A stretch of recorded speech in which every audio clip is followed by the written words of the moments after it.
Hello, Louisiana Liquor Reviews. We're doing a Canadian whiskey that it's been around a long time. I'm not going to say it's popular. It has a minor following, mainly because it's inexpensive. It's James Foxe Canadian Blended Whiskey. It's been on the market since 1975. We're going to crack this up and see what it's all about. Oh, it's already been cracked up. Yeah, and I bought it at Discount Depot, and I brought you a bottle just to see what you thought. I wasn't expecting that you were going to be in love with it. You're not really a Canadian whiskey fan. Oh yeah, you might want to cool it. I'll give you a little quick. It's 80 proof, probably aged minimum 3 years. I'll give you a quick background. Probably. We don't know for sure. Is the minimum 3 years? Is that an American thing? That's a Canadian law. Canadian. Has to be aged at least 3 years. So real quick history. Seagram's introduced it in 1975. They named it after some Canadian government official that nobody ever heard of, James Foxe. It didn't really take off. Nobody could understand why they even introduced it because they already had a bunch of Canadian whiskeys that they own, like Seagram's VO and stuff like that. So in 1989, Seagram sold it and a bunch of other brands to Sazerac. So Sazerac has been making this stuff since then, and they bottle it at Buffalo Trace, okay? Now, where do they make it at? It's at the Canadian distillery in Montreal that Sazerac owns, it's called. Why don't they just bottle it there? I guess they figure it's cheaper to send it to Buffalo Trace and probably some big railroad tanker car, and they blend, well, they don't blend it in Kentucky, but they bottle it there. That's all I can tell you. And it comes in every size you want to get, from the jug bottles to the little airplane bottles. And you can get it at a really good price, you know. Regular size bottle, you can get it for First off, $8, you know. let me know when you finish so I can start talking about the whiskey. Okay, let's talk about the appearance first. Chestnut. It's whiskey color. Yeah, chestnut. Okay, I'll shut up, but I just want to give a little background. Man, it's got like a...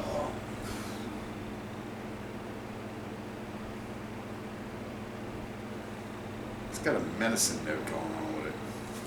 It smells like medicine. Medicine. Yeah. It's weird. It smells like medicine. Now, to me, I'm gonna give you my evaluation of it. You get the corn. You know it's probably 80%. I ain't smelling any corn at all. It's probably, I'm guessing, it's probably 80% corn, 10% rye, so that gives you 90. It's probably 8% maybe like barley malt whiskey, and there's probably 2%. Where's these probably's coming from? Just a guess, there's probably 2% flavorings. You know, Canadian whiskey is allowed to add. If we're doing a review, you can't guess. You have to know precise what it is, or it's not a review. This is just a speculation. It's still a review, but it is speculation. But Canadian whiskey is allowed to add flavoring to it. Don't base this review off of speculation. Flavoring. It's got that neutral grain spirit thing going on with it. Yeah, but those have to be aged 3 years. Just in like Canada. vodka would have. It's got this medicine thing. Vodka. Yeah, like vodka. Vodka's neutral grain. Right, yeah. Well, it's made from that at least. Yeah, like it's... Okay, so you're saying like rubbing alcohol, like you went to the doctor's office. I'm not saying that. I said it's got neutral grain smell to it. It's not that pleasant. Go ahead. Yeah, it smells like so many Canadian whiskeys that I drink. I do not get any Canadian whiskey off of this. Most Canadian whiskeys you can detect maple. You can automatically detect the sweetness. This is coming through as like some harsh, I'm just alcohol thing going on. No, I'm not getting that. I mean, I'm getting the alcohol base. First off, the one key thing that I'm trying to get out of this that you keep on talking about is corn. I don't smell any corn. No. It's mostly corn. You want to smell corn whiskey? I got corn whiskey. Yeah, right I know here. that. I I got know. corn whiskey I know, right I there. know, This I does know not that. smell like corn whiskey. This does not smell like corn. So do we know for sure what the amount of corn whiskey is in this? You said it's 80%. Yeah, but you said vodka, but most of the vodka is corn based. Not the vodka I got. It's potato. Yeah, but you know they're not using potato vodka for inexpensive Canadian whiskey. They're using cheap corn because they're making ethanol from it. You know, it's the cheapest grain in North America. So what you're saying is that we're drinking what we pump in our tanks of our cars? Yeah, basically. Man, All right, let's go with the taste. what a country.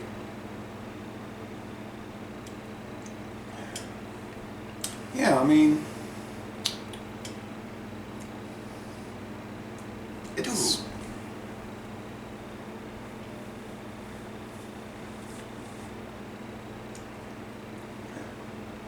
Yeah, to me, it's just stereotypical Canadian whiskey. It's not that different from Crown Royal. This tastes horrible. Whew. Oh, Go ahead, put the fake face on. I'm not putting a fake face on. Whew, this burns. There's a little burn to it, you know. This burns, and it's got menthol. Oh man, there's no menthol in Wait it. a Well, minute. maybe a little rye, yeah, from the rye. I'm getting a lot of wood, not charred oak, obviously, but wood. You know, I'm sure it's only aged 3 years. Wood. Let's see if I can get wood out of this. Yeah, you know, like oak. Medium body, medium long finish. You mean Little like- rye, little barley malt whiskey, little Wait, bread. wait. I'm getting wood out of this. When I was a kid, we used to go to the candy store, and we get those toothpicks. They were dipped in cinnamon. You eat the cinnamon toothpicks. You suck on them. Oh yeah, I chew remember on 'em. those. That's what this tastes like. All right. Well, you know, I'm not here. I don't work for Sazerac. I'm not here to trumpet James Foxe. I kind of like it. You know, you say it's horrible. Trumpet. I didn't say it was horrible. You did earlier. You said this is horrible. Your exact quote. You said this is horrible. I have a good memory. This is something. You gotta use a mixer with it. In other words, it's not made to drink neat. No, it's harsh. I didn't say horrible. I said harsh. That video is gonna be recorded. It's not a sipper, really. You know, it's a mixer. I get it. You know, I'm not totally detached from reality. It's cheap took- for a reason. It took 4 tastes just to get that down. Right. Hey, maybe I don't have good taste. You know. Buds, maybe. Yeah, that's what I'm saying. Maybe I don't understand liquor or something. I'm gonna give it a score. Let's see. God. Let's see.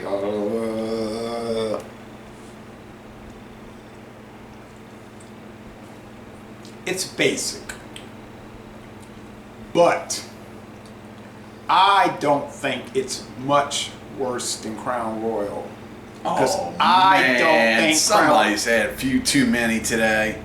Are you joking? I don't think Crown Royal's that elaborate. It's pretty basic. Now, they used to claim on the website they use 50 different whiskeys, but I checked the website recently. What They don't make grade that did claim. you ever give Crown Royal before you grade this? What grade did you give a Crown Royal? Probably an A. I know where I'm going with this. I'm not giving this an A. I'm saying it's not much worse than Crown Royal, but it's a lot cheaper. I don't think. Here comes the B. That's right. Here comes the B.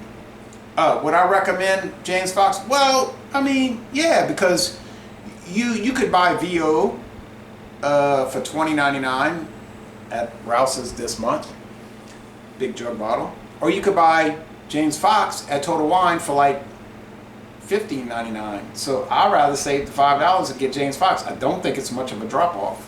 Of course, VO's owned by Sazerac too now for the last 4 years. But yeah, I mean, I'm cool with it. I don't think it's anything great, but yeah, it's fine. I have a bunch of it.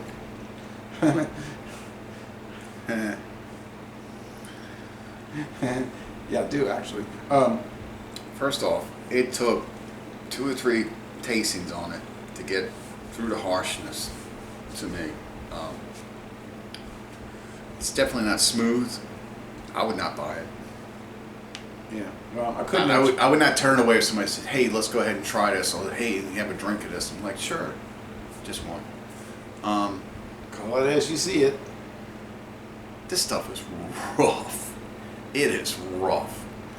I could mention they had a sale on it, and I only paid $1.99 for that bottle. Oh, of course, you always throw that price tag out on. Yeah, well, why not? I mean, people. Everything, every video, every review. Yeah. There's got to be a price tag on it. And why? Because people are going to ask me, what did you pay for it? They're going to always ask. They want to know. You know what? I'd like you to compile all that data and send it to me. What? Where all these people are asking They things. do that. Well, they don't have to ask because I always tell them. But in the past where I didn't mention, they'll say, well, how much did you pay for it? Anyway, okay. This I don't is know. definitely a mixer. I don't know what you're going to mix with this. I have no idea. It's hot. It's real hot. For an 80, it's real hot. I've had 100 proofs, 120 proofs that are not hot like this. It's real raw. Like it's a real rough. Yeah. It's a real rough whiskey to drink. I got to give it, it's not refined that well. I'm going to give it a C minus. Oh, wow. C minus. Hey, look, I almost gave it a D. So don't be wowing. I mean, I no. upped it to a C minus. Give it wherever you want. No, because you always make the comment when I give it a lower grade. Then you give everything an A. Everything. I was going to give this a B.